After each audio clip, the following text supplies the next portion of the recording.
اذان کے دوران سحری کھا سکتے ہیں، یعنی فجر کی جب اذان شروع ہو جائے سحری کھا سکتے ہیں۔ تو عرض کیا ہے کہ جب اذان شروع تب ہوتی ہے جب ٹائم ختم ہو جائے، سحری کا ٹائم جب ختم ہو جاتا ہے اذان ہی تب ہوتی ہے۔ اس لیے اذان پہلا لفظ جب اذان کا شروع ہو جائے تو بند کر دیں، کھانا اذان کے دوران نہیں کھا سکتے ورنہ روزہ نہیں ہوگا۔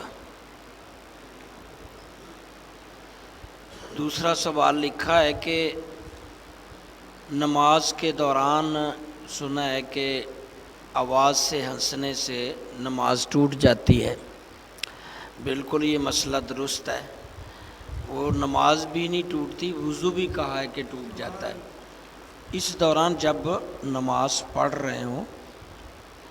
اس دوران آپ اگر آواز سے ہنس دیں گے تو نماز ٹوٹ جائے گی، یہ تو مسئلہ کنفرم ہے۔ اسی طرح ٹوپی کے استعمال میں سنت ہے، حضور صلی اللہ علیہ وسلم اکثر ٹوپی پہنا کرتے تھے، دھوپ میں خاص کر ٹوپی ڈال کے رکھیں، بہت سی وباؤں سے بچیں گے۔ اسی طرح آتے جاتے یہ جیسے شہر میں پولوشن زیادہ ہے تو ٹوپی سے بال جھڑ کی بیماری میں کم فائدہ ہوتا ہے، بال نہیں جھڑتے اس سے، پولوشن سر میں گھستی نہیں، بلکہ آنکھوں پہ کوئی چشمہ اور چہرے پہ بھی کچھ لگا کے باہر لاہور کے اندر سفر کریں۔ بہت زیادہ ٹریفک اور پولوشن ہے جس کی وجہ سے بخار، فلو اور مختلف سانس کی بیماریاں، خاص کر دماغ کی امراض پچھلے کئی سالوں سے بڑھ رہے ہیں۔ یہ کیونکہ مختلف فیکٹریاں، کھانے پکانے کی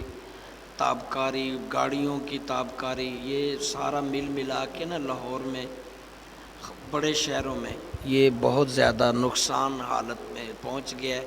اس لیے ٹوپی بھی ڈلی ہونی چاہیے مکمل، تو ناک پہ بھی کچھ لگا ہونا چاہیے، یہ چیز بہت ضروری ہے۔ اسی طرح اگلے سوال میں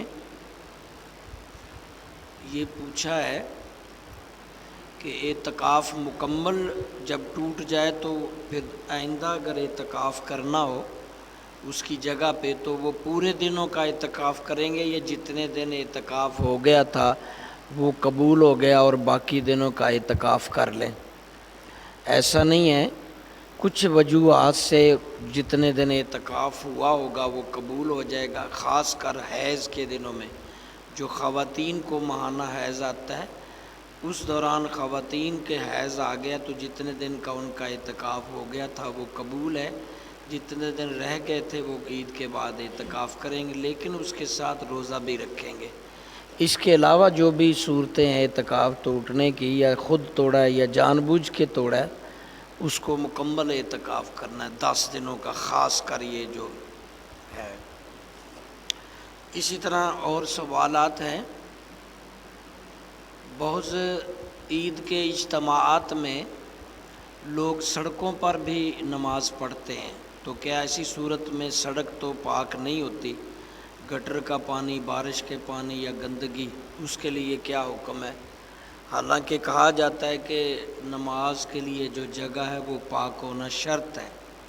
کپڑے، جسم، جگہ پاک ہونا شرط ہے۔ اگر کوئی ایسی جگہ ہے جہاں نیچے گمان ہے کہ پاک نہیں ہوگی تو اس کے اوپر جب کوئی چیز بچھا لیں جو پاک ہو تو پھر نماز ہو جاتی ہے، یعنی کہ جا نماز پاک ہونا شرط ہے۔ جا نماز کے نیچے اگر کوئی ظاہری غلاظت نہیں ہے، ظاہری غلاظت ہوگی تو صاف کریں گے، پیشاب پخانہ یا گندی چیز جو نظر آ رہی ہے وہ تو صاف کریں گے، خشک ہو جاتے ہیں گٹر کے پانی، گلیاں صاف خشک ہو جاتی ہیں، تو ان کے اوپر اگر کوئی کپڑا بچھا کے نماز پڑھیں گے تو کپڑے کو پاک سمجھا جائے گا، اس لیے اس کی نماز ہو جائے گی۔ بٹن تو نپ دے یار، تم مطلب درویش آدمی اندر دی آواز نہیں آ رہی، پتہ بھی چل رہا ہے، بس ٹھیک ہے، نیچے سے سوئچ لگیا ہوگا، سوئچ کھول سارے۔ ایک اگلا سوال ہے کہ جمعے کی اذان کے بعد کاروبار کرنے کے بارے میں کیا شرعی حکم ہے؟ بھائی جمعے کی جب دوسری اذان ہوتی ہے تو اس دوران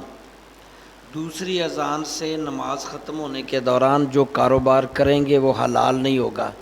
کہ فَاسْعَوْا إِلَىٰ ذِكْرِ اللَّهِ وَذَرُوا الْبَيْعَ۔ ہاں ایک صورت ہو سکتی ہے، اگر دو لوگ ہیں، ایک نے دوسری مسجد میں جمعہ پڑھ لی ہے تو وہ آ کے بیٹھ گیا، تو جو پہلے والا بیٹھا تھا وہ ادھر آ کے پڑھ لے، تو اس طرح کام بھی کھلا رہا اور جمعہ بھی پڑھ لیا۔ اس صورت میں کہ ایک ہی بندہ ہے اور دکان کھول کے بیٹھا ہوا ہے، دوسری اذان بھی ہوگی اور خطبہ بھی ہو گیا اور وہ بیٹھا ہوا ہے بھی مسلمان، اس دورانیے میں فقہا فرماتے ہیں جس دورانیے میں جمعہ ہوگا، دوسری اذان خطبہ پلس 2 فرض، اس دورانیے میں اس کا جو کمایا گیا رزق ہوگا وہ حرام تصور کیا جائے گا، کیونکہ حکم ربی ہے اس دوران فَاسْعَوْا إِلَىٰ ذِكْرِ اللَّهِ۔ روزے کی حالت میں منہ میں بدبو آئے تو اس کی دور کرنے کے لیے کوئی خوشبو یا کوئی الائچی نہیں بھائی،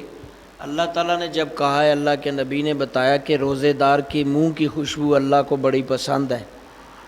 یعنی کہ اللہ نے اس بدبو کو خوشبو کہا ہے کہ روزے کی حالت میں اگر معدہ سیکنڈ ٹائم میں جا کے اس کنڈیشن میں آ جاتا ہے تو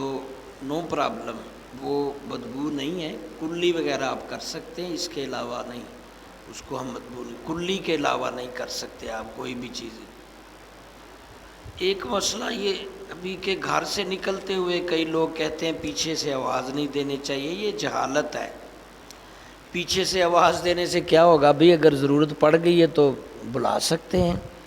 یہ عورتوں کی باتیں ہیں کہ گھر سے کام کے لیے نکلا ہے تو آپ پیچھے سے نہ بلاؤ جی، یہ کیا بات ہوئی، کام ہے کوئی ضرورت ہے تو پیچھے سے بلا سکتے ہیں، کچھ نہیں ہوتا۔ اسی طرح بلی وغیرہ راستہ کاٹ جائے، یہ کچھ لوگ سوچتے ہیں،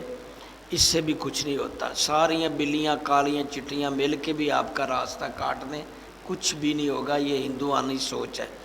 اسی طرح کالی ہنڈیا یا جوتا وغیرہ گاڑیوں سے لٹکا دیتے ہیں۔ بتا رہے تھے کہ میں گاڑی لینے گیا سیکنڈ ہینڈ، تو اس کے فرنٹ پہ 3 جوتے بندھے ہوئے تھے، تو میں نے کہا یہ کیوں کہتے جی، ہمارے کسی بزرگ نے کہا تھا کہ جوتے 3، وہ بھی ایک نہیں 3 باندھ دو تو ایکسیڈنٹ نہیں ہوگا یا نہیں، یہ جہالت کی بات ہے، یہ ہندوانہ سوچ ہے۔ گاڑی کو جوتا لگائیں یا ہنڈیا الٹی لگائیں کانوں پہ، یہ چیزیں درست نہیں۔ اسی طرح کچھ عورتیں وہ نظر اتارتی ہیں مرچوں کے ساتھ، یا کوئی ٹکا لگا دیتی ہیں، یا کوئی اور طریقہ جو شریعت کے خلاف، یہ سب چیزیں غلط ہیں۔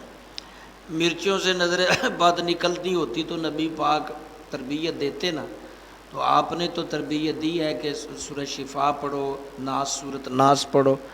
آیت الکرسی پڑھو، تو وہ تلاوت سے ہوگا، باقی تو یہ ہندوؤں کی سوچ ہے، مرچیں مار دینا یا کچھ اور چیز جلا دینا یا گندی گندی باتیں، یہ اور جہالت کی باتیں ہیں۔ اب تو بہت زیادہ فاسٹ دور آ گیا ہے، آپ میڈیا پہ بھی ہر جگہ دین سیکھ سکتے ہیں، یہ بہت ضروری ہے۔ اگر کوئی شخص نماز پڑھ رہا ہے، اس کے آگے سے کوئی گزر جائے، یہ پرچی بھی دکھا سکتا ہے، اگر کوئی نماز پڑھ رہا ہے اس کے آگے سے گزر جائے تو پھر پڑھنے والے کی نماز میں فرق آئے گا کہ نہیں؟ بھئی جو پڑھ رہا ہے اس کی نماز میں کوئی فرق نہیں آئے گا، جو گزر رہا ہے اس کے لیے وبال ہے، اس کے لیے اللہ کے نبی نے فرمایا اسے پتہ ہو کہ میں کتنا نقصان کر رہا ہوں تو وہ سارا دن بھی کھڑا ہونا پڑے تو کھڑا ہے۔ تو آج کل یہ مسجد میں آئے ہوئے سترے وغیرہ آگے رکھ دیں اور گزر جائیں، پکڑیں آگے کوئی کرسی رکھ دیں، کوئی چیز رکھ دیں، گزر جائیں۔ ویسے بھی 4 سطریں چھوڑ کر ایک نمازی وہاں نماز پڑھ رہا ہے، اس کے آگے کی 4 سطریں چھوڑ کر آپ گزر سکتے ہیں، یعنی یہ 4 سطروں تک پابندی کہ آپ اس کے آگے سے نہ گزریں۔ بہت سارے لوگ کہتے ہیں مکہ مدینے میں یہ وہاں تو یہ نہیں دیکھا جاتا، جب اجتماع کنٹرول آف ہو، یعنی اتنی دنیا ہو کہ پھر وہ کیسے پابندی کرے گا، کدھر سے کیسے؟ وہ ہر صف میں کوئی نہ کوئی نماز پڑھ رہا ہوگا، جدھر بھی جائے گا کوئی نہ کوئی بندہ سجدے میں پڑا ہوگا، کوئی رکوع میں۔ تو ایسے اجتماعات جو مدینہ مکہ میں آپ سمجھتے ہیں وہ باقی جگہ تو اتنے نہیں نہ ہوتے، 30 لاکھ 40 لاکھ، تو جدھر بھی دیکھو بندہ ہی بندہ، تو کوئی راستہ ہی نہیں ہوگا جو بچ کے جائے وہ، تو وہ اس کے لیے وہاں گناہ نہیں ہے۔ مکہ مدینے میں اگر کوئی ایسا ہوتا ہے تو وہاں گناہ نہیں ہے، اگر کوئی رش نہیں ہے، عمرے پہ ہے، کم لوگ ہیں تو ان کو اگر کوئی راستہ بن سکتا ہے تو 4 سطریں چھوڑ کے گزر جائے یا وہ کرسی آگے رکھ دے. تو یہ احتیاطیں ہیں. یہ انشاءاللہ باقی سوالات کل صحیح اللہ ہمیں